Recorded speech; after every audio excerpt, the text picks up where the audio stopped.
जय माता की दोस्तों। आशा करती हूँ आप सभी बहुत अच्छे होंगे और आप सभी के नवरात्रे बहुत ही ज़्यादा अच्छे जा रहे होंगे। तो ये बताने के लिए कमेंट बॉक्स में जय माता जी ज़रूर लिखें।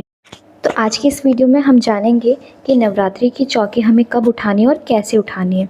इसके साथ ही चढ़ाई गई सामग्री जैसे कलश, नारियल, मूर्ति, फ़ोटो, ज्वारे और श्रृंगार की सामग्री का हमें क्या करना होता है और कौन सी ऐसी चीज़ें हैं जिनका हमें ध्यान रखना होता है और कौन से ऐसे काम है जो हमें नहीं करने चाहिए। तो ये सभी बातों का जवाब मैं आज के इस वीडियो में आपको देने वाली हूँ। तो आज का ये वीडियो बहुत ही ज़्यादा खास होने वाला है। यदि आपको मेरा वीडियो अच्छा लगता है तो प्लीज़ मेरे चैनल को लाइक, शेयर, सब्सक्राइब ज़रूर करें और मुझ पर अपना आशीर्वाद बनाए रखें। तो देखिए, सबसे पहले हम जान लेते हैं कि नवरात्रि की चौकी जो होती है उसका विसर्जन हमें कब करना चाहिए। तो देखिए, कुछ लोगों के यहाँ अष्टमी की पूजन होती है और कुछ लोगों के यहाँ नवमी का पूजन होता है। तो चाहे आपके यहाँ नवमी पूजती हो या अष्टमी पूजती हो, लेकिन आपको 9 दिन की पूजन के बाद जो आपको विसर्जन करना है, अपनी चौकी हिलानी है, वो आपको दशमी के दिन ही माता रानी का विसर्जन करना चाहिए। यानी दशहरे के दिन ही आपको माता रानी का विसर्जन करना है। इसके साथ ही यदि आपके यहाँ व्रत का पारण अष्टमी के दिन हो गया हो या नवमी के दिन हो गया हो, लेकिन आपको माता जी का विसर्जन दशमी तिथि में ही करना है। तो देखिए, अब जान लेते हैं कि हमें चौकी का विसर्जन कैसे करना है। तो देखिए, जिस दिन आप चौकी का विसर्जन करेंगे उस दिन भी आपको धूप दीप आरती माता जी की करके उनसे प्रार्थना करनी है कि हे माता रानी, यदि 9 दिनों में हमसे ज़रा सी भी भूल हो गई हो तो हमें अपनी पूजा हमारी स्वीकार करें और हमें माफ़ करें। यदि हमसे कोई भी छोटी से छोटी कोई भूल हो गई हो तो हमें माफ़ करें। और ये प्रार्थना करने के बाद ज़रा से फूल लेकर हम कलश के पास चढ़ा देते हैं और कलश को थोड़ा सा हिला देते हैं। तो इस प्रकार से हमें कलश को थोड़ा सा हिला देना। इसके बाद देखिए, यदि हमने भोग प्रसाद जो भी चढ़ाया होता है वो तो हम उठा ही लेते हैं बाद में, लेकिन कुछ अगर रह गया हो तो वो जैसे बताशे वगैरह, तो ये सभी उठाकर घर के सभी सदस्यों में और आसपास के भी लोगों में, जो भी आप जिन्हें जानते हैं या आपके यहाँ आए हुए हैं, आप सभी को प्रसाद रूप में बांट दें। इसके बाद ये जो सुहाग की सामग्री है इसे आपको दान करना होता है। ये आप किसी सुहागिन महिला को भी दान कर सकते हैं या फिर किसी पंडिताइन को आप दान कर सकते हैं, या फिर अगर आप खुद भी रख रहे हैं तो आप इसमें से 2 चीज़ें रख लीजिए सुहाग की माता रानी की निशानी समझकर।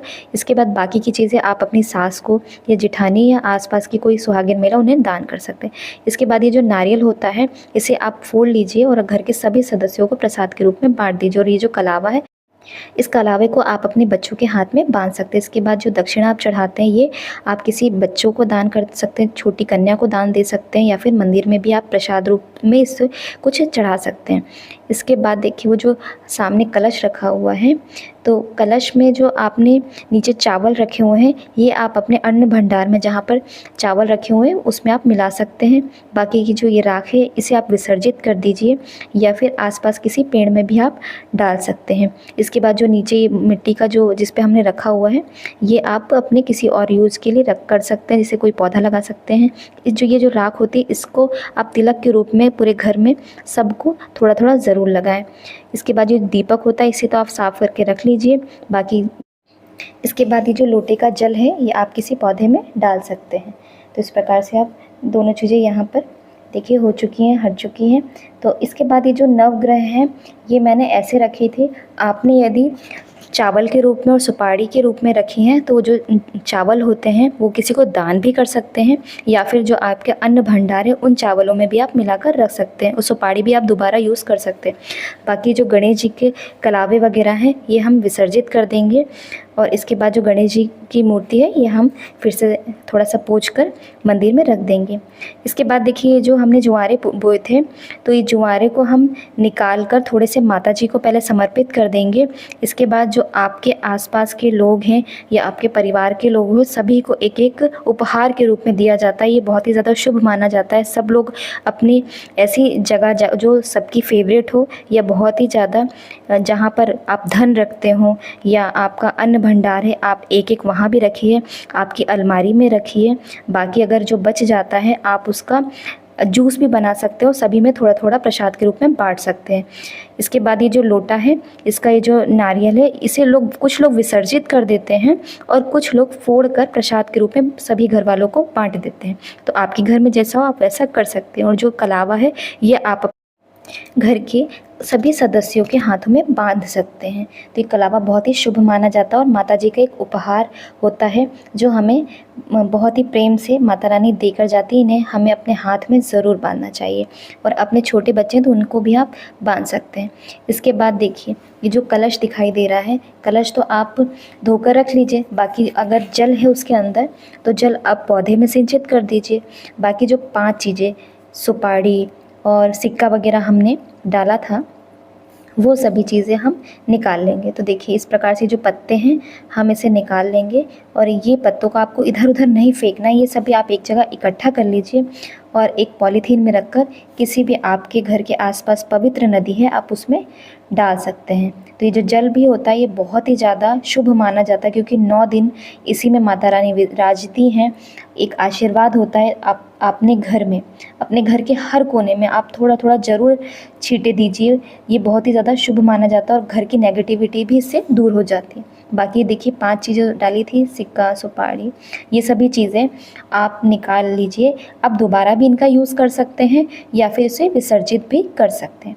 बाकी ये लोटा आपको विसर्जित नहीं करना है, जल आप किसी पौधे में डाल दीजिए और जो लोटा है इसे धुलकर फिर से यूज़ में आप ले सकते हैं। तो ये जो देखिए जुआरे हैं ये कितने अच्छे जुआरे हुए हैं।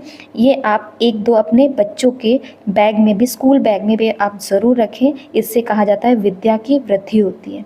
तो ये देखिए माता रानी का जो स्वरूप है, ये चुनरी हम निकाल कर, आप कुछ लोग क्या करते हैं कि इसे किसी कन्या वगैरह को भी दे देते हैं या फिर पोंछकर ये धुलकर दोबारा यूज़ में ले लेते हैं। और जो माता रानी का ये स्वरूप है इन्हें भी हम पोंछकर मंदिर में रख देंगे। ये जो चावल दिखाई दे रहे हैं इन चावलों को आपको इधर उधर नहीं फेंकना है। अपने घर के अन्न भंडार में जहाँ अन्य चावल रखे हुए हों उन्हीं में मिला दीजिए। आपके घर में धन की वृद्धि होगी, आपके घर में कभी भी अन्न की कोई भी कमी नहीं होगी। माता रानी आपके भंडार हमेशा बनाए रखेंगे। आप इसमें थोड़ा थोड़ा किसी को दान भी दे सकते हैं। कहा जाता है इससे हमारे घर में धन की वृद्धि होती है। अगर आपके घर में कोई रिश्तेदार आए हों या कोई ऐसे लोग आए हों जो पूजा में आपके लिए आपके यहाँ हमेशा आते रहे हों, उन्हें भी आप थोड़ा थोड़ा ज़रूर दीजिए। वो भी अपने घर में जाकर चावल की जो टंकी होती है उन चावलों में थोड़ा थोड़ा ज़रूर मिलाएं। इससे उनके भी घर के भंडार हमेशा बने रहेंगे और भरे रहेंगे। माता रानी हम सब पर कृपा बनाए रखे। जैसे 9 दिन हमने माता रानी की, हमसे जैसे माता रानी की सेवा बनी हमने की, माता रानी हमें फल स्वरूप हमें हमारी सभी मनोकामना वो पूर्ण करके जाएं जो हम जिस इच्छा से हमने माता रानी की 9 दिन सेवा करी है। माता रानी उस बात को हमारी माने और हम सब पर अपनी कृपा बनाए रखे। तो आज का ये अगर वीडियो आपको अच्छा लगा हो तो प्लीज़ मेरे चैनल को लाइक, शेयर, सब्सक्राइब ज़रूर करें। धन्यवाद।